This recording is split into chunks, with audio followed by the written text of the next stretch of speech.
जय Bhim media में मैं चेतना आप सभी का स्वागत करती हूं। बढ़ते हैं खबरों की ओर।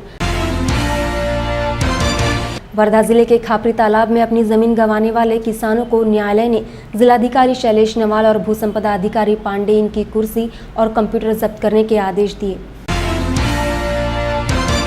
खापरी तालाब में कई किसानों को अपनी जमीन गंवानी पड़ी, जिसके मुआवजे के लिए किसानों को भूसंपदा विभाग और जिलाधिकारी कार्यालय के कई चक्कर भी काटने पड़े। बावजूद इसके शासन की ओर से किसानों को कोई मुआवजा नहीं मिला।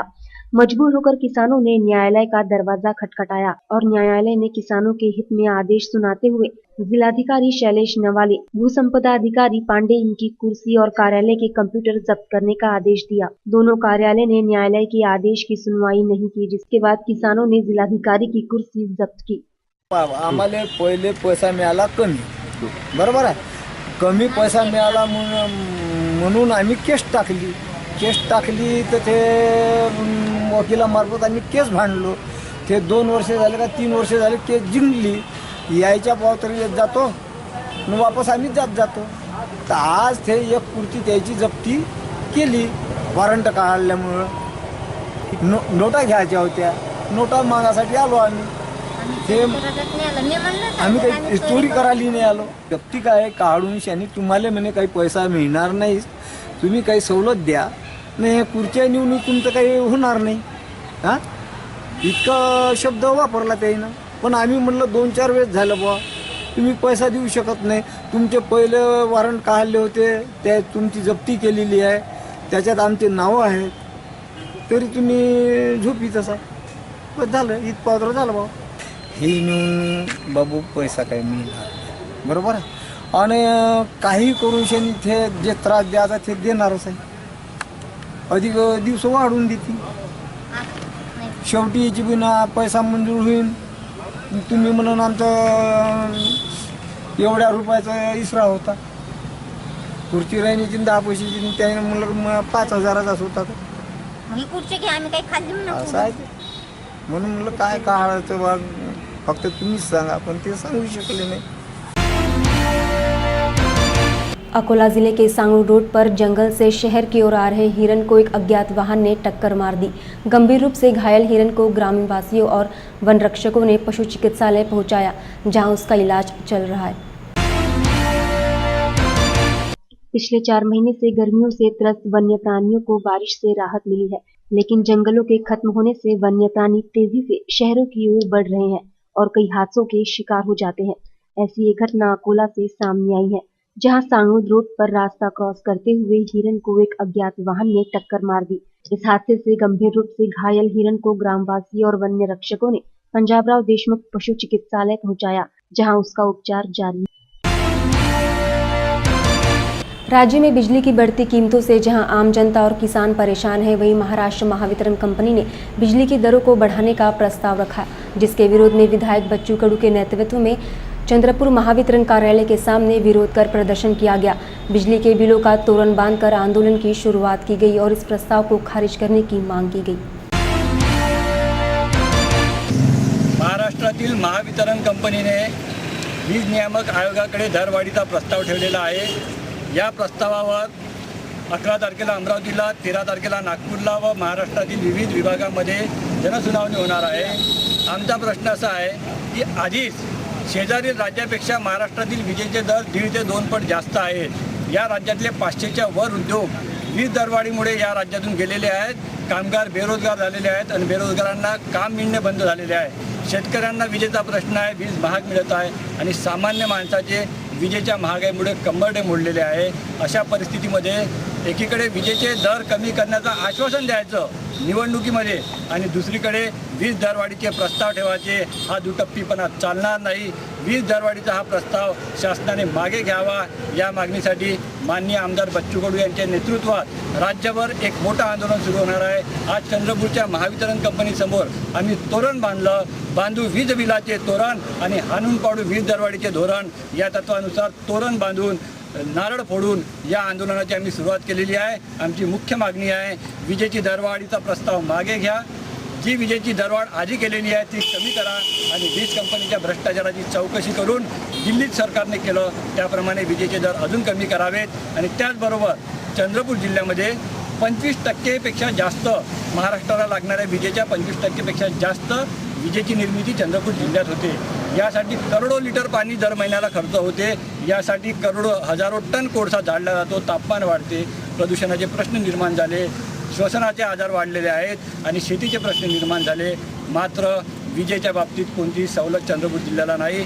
आता आमची एक नवीन मागणी आहे की जोपर्यंत चंद्रपूर जिल्ह्यातील नागरिकांना विजेच्या दरामध्ये सवलत मिळत नाही, 300 युनिटपर्यंत कमी वीज दर आणि 100 युनिटपर्यंत मोफत वीज दर किंवा मग इतर आकारामधून चंद्रपूर जिल्ह्यातील नागरिकांना सूट मिळत नाही, तोपर्यंत आमचं हे जनआंदोलन आता सुरू आहे.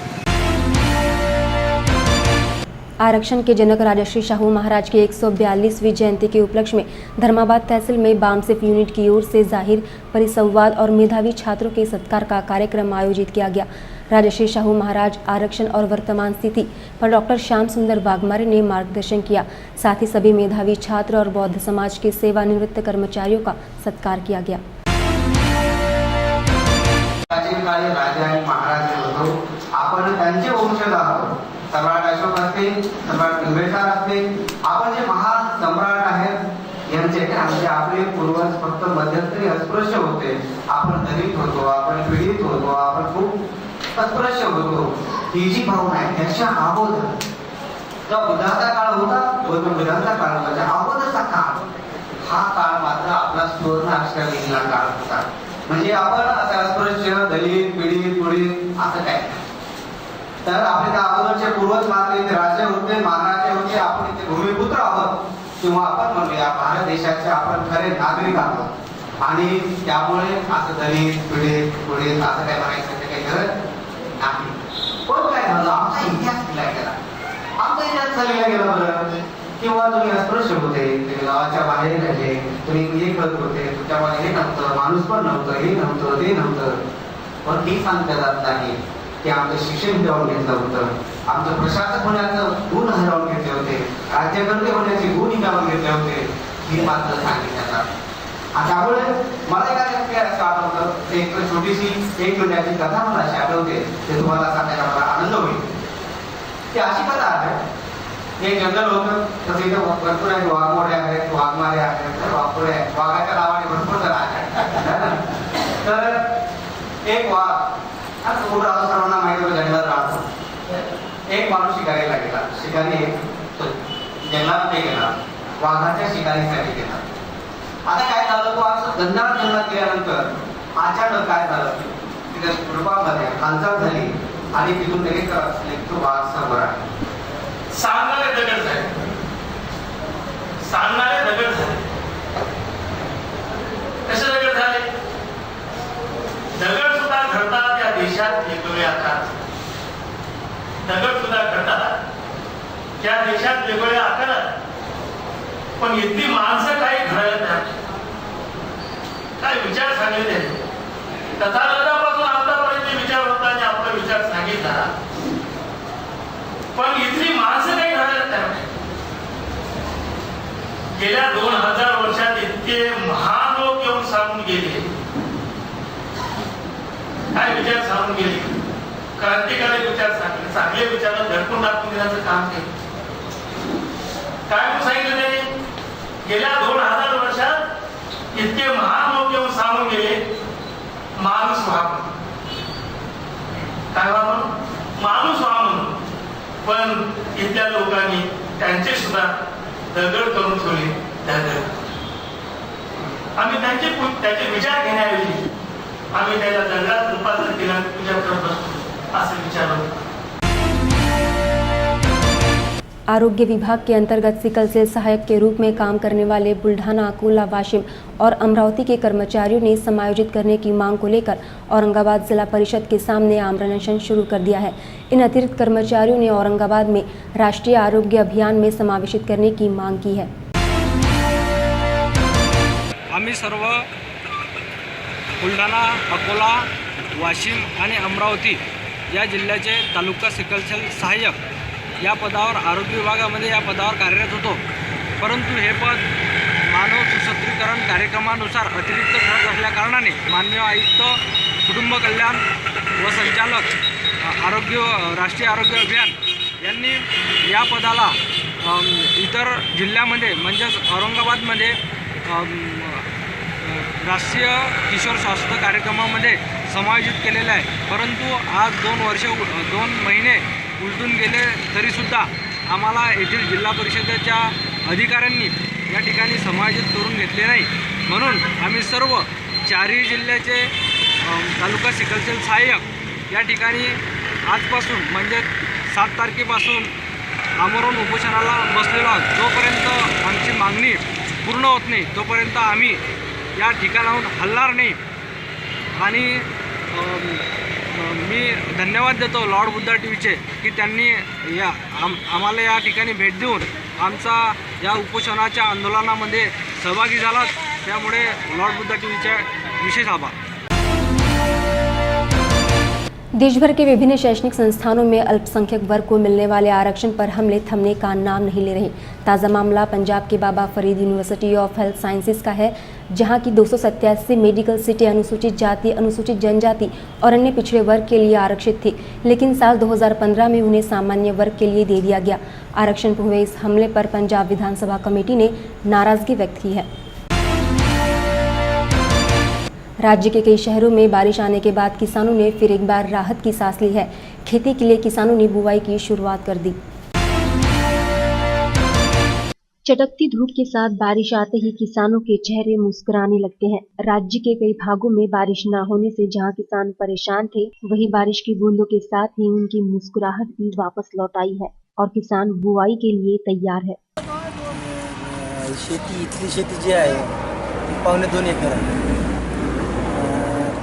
यात बियाणं लागवड करून खर्च आहे 2000 रुपये, लागवडीचा खर्च 1000 रुपये आणि सरासरी उत्पन्न 10 क्विंटल पर एकर असं बाबतीत आहे.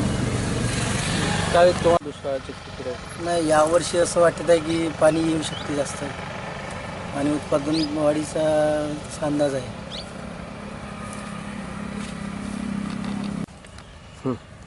मागील वर्षी स्थिती पाहता यावर्षी आम्ही लवकर लागवड केलेली आहे.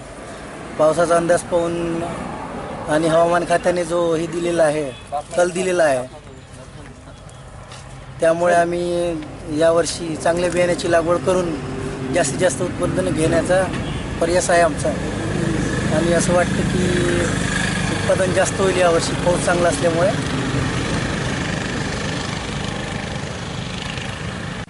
बियाणं 1 आठवड्याच्या अगोदर घेतलं होतं. पावसाचा अंदाज पाहता आज लागवड करण्याचं आम्ही हे केलेलं आहे.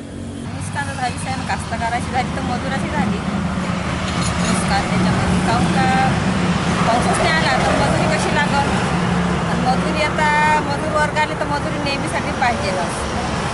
पाणी असला तर मजुरी लागल, कास्तकाराला पीक होईल.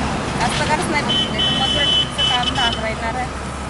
म्हणून आम्ही आता उन्हाळभर रिकाम असल्याच्यानं आता कालच पाऊस आल्याबरोबर आज लागवड लागली चालू. किसानों के साथ ही खेत में मजदूरी करने वालों ने भी खेत में काम करने की शुरुआत की है। वही किसान अच्छी बारिश की उम्मीद कर रहे हैं। इसके साथ ही बारिश के देर से आने से किसानों द्वारा सोच समझकर बुआई के लिए फसलों का चुनाव किया जा रहा है। सोयाबीन लेट पाऊस आल्यामुळे सोयाबीनची काही पिके मागच्या वर्षी झालीच नाही, तर यावर्षी पराठीच जास्त लावायचे. यावर्षी पाऊस आता येणे चालू झालं म्हणजे लावण करायचे कपाशीचे पट्टा पद्धतीची. त्याच्यानं आता दिवाळीत कसा कापूस होते, समोर का होते त्याचा. आखिर भारतीय समाज सेवक महासंघ के राष्ट्रीय सचिव दीपक मुंगले इनके 51वें जन्मदिवस पर सामाजिक और राजकीय संस्था द्वारा शॉल और पुष्पगुच्छ देकर स्वागत किया गया। दीपक मुंगले पिछले कई वर्षों से सामाजिक कार्यों में सक्रिय है। कार्यक्रम के दौरान उनके जीवन कार्यों पर आधारित स्वर्णिका 2016 इस पुस्तक का विमोचन प्रताप सिंह चौहान के हाथों किया गया। इस अवसर पर उपस्थितों ने दीपक मुंगले के सामाजिक कार्यों को याद किया। 50 साल के कार्य में समाज सेवक है, जिनका महत्व है वो दान पुस्तक में लिखा जाता है, आपका दाता है गरीबों को। उन्होंने घटना छोटा और मौके में दे चुके हैं, उनको निवारण दिया है। ये नागपुर शहर के अंदर में एक व्यवसायिक है और ये 1 नंबर से काम शुरू है। आज सब कितने हैं, सब में सभी उनके जीवन स्टोरी लिखी गई है। उसके ऊपर में एक कलम निकाला है, भारत होने वाला है। हम घूमने में इसी के रहने वाले हैं। यहाँ पे अपने बल पे उन्होंने आज जो कमर के हैं 351 कमर बनिए हैं, उसमें उन्होंने देव बने हैं, सब गरीबों को दिए हैं और ये उन्होंने इतने सस्ते दाम में दे चुके हैं। और उनका पुस्तक जो है वो तो 200 देने का बदले 100 भी देते हैं। और ऐसे दाम को और ये सही पहली बार आपको शहर के अंदर में आपको को देखने मिल रहे हैं। आज का 50वां दिन है, इसके वक्त में अपन सब लोग यहाँ पे रुके हैं। इससे मैं शुभकामना देते हो, मेरा वो शब्द समाप्त करता हूँ। जय हिंद, जय भारत।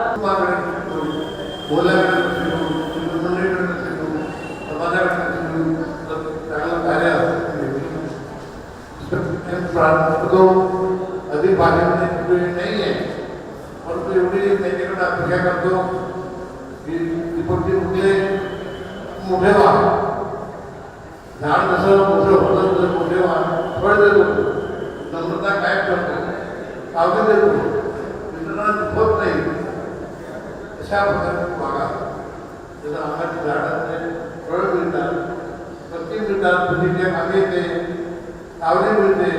तसंच घरामध्ये वागा, बाहेर वागा, देशामध्ये वागा आणि त्याच्यामध्ये तुमच्या मुलीला जयजयकार होईल, तुमच्याकडे सेवा होईल आणि तुमच्या जयजयकार होत आहे.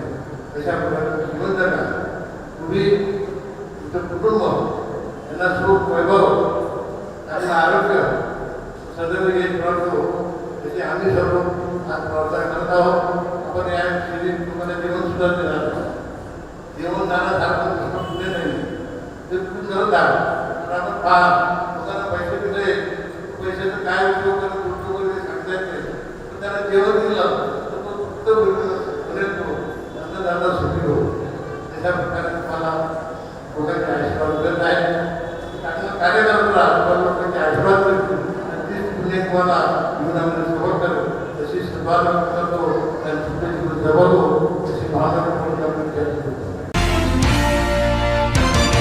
महाराष्ट्र राज्य शिक्षक परिषद के अंतर्गत अपंग समावेशी शिक्षक अपने प्रलंबित वेतन की मांग को लेकर पिछले 22 दिनों से शिक्षा उप संचालक कार्यालय के सामने आंदोलन कर रहे हैं।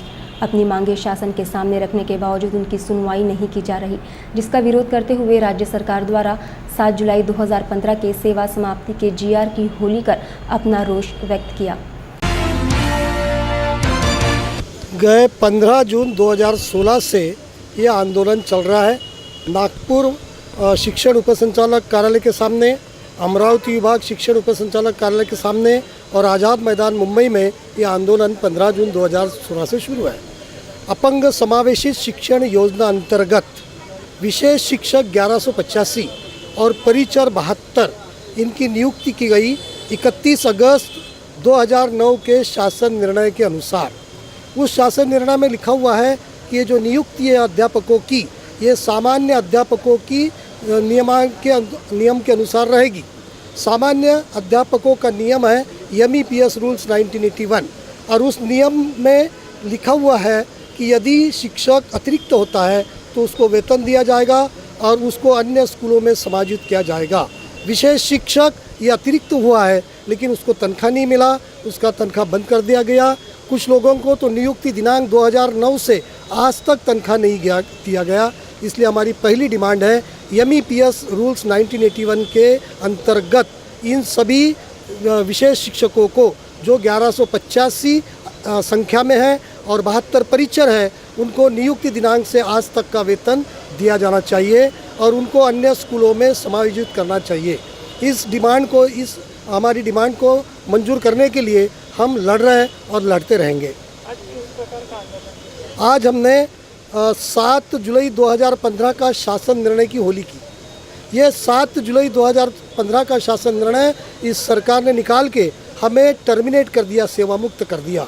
उसका निषेध करने के लिए हमने 7 जुलाई 2015 का GR आज की 7 तारीख 2016 इस दिन उसको जलाकर उसका निषेध किया। वर्धा शहर के उत्तम ग्लास मेटलिक कंपनी में स्थानीय कर्मचारियों को मनमाने तरीके से नौकरी से निकाला जा रहा है, जिसके विरोध में शिवसेना के कार्यकर्ताओं ने कंपनी के इस फैसले का विरोध करते हुए जिलाधिकारी को ज्ञापन दिया। गौरतलब रहे कि पिछले 5 वर्षों में बड़ी संख्या में कर्मचारियों को बिना किसी पूर्व सूचना के नौकरी से निकाला गया। तर उत्तम ग्लास मेटॅलिक कंपनीमध्ये फार 4.5 ते 5 वर्षापासून स्थानिक कामगारांवर अन्याय होत आहे आणि त्यामध्ये नुकताच दादा बोरकर, आकाश नरसिंगपूरकर अशी 7 लोक त्यांनी काढली आणि त्यापूर्वी 24 काढली। वारंवार 5च्या ग्रुपमध्ये 10च्या ग्रुपमध्ये जसं मुंजेवार हे 24 देशमुख या लोकांना काढलं, 24 लोकांना काढलं। तर आमचं म्हणणं असं आहे वर्धावासियांचं की तुम्ही स्थानिक का बरं कंपनीतून कमी करत आहे आणि त्यांना रोजगारापासून तुम्ही वंचित ठेवत असून महाराष्ट्र राज्याच्या बाहेरून तुम्ही इथे लोकांना आणून त्यांना इथे स्थायिक करत आहे असा आमचा कंपनीवर आरोप आहे। आणि जर या 7 आणि 24 लोकांना त्यांनी पूर्वत कामावर रुजू न केल्यास शिवसेना आपल्या पद्धतीने उत्तर देऊन मोठ्या प्रमाणात तीव्र आंदोलन उभारणार आहे असं आम्ही जिल्हाधिकारी साहेबांना निवेदनाच्या माध्यमातून कळविले आहे। आज के जय भीम इंडिया में फिलहाल इतना ही। फिर होगी मुलाकात, तब तक ले दीजिए इजाज़त। जय भीम।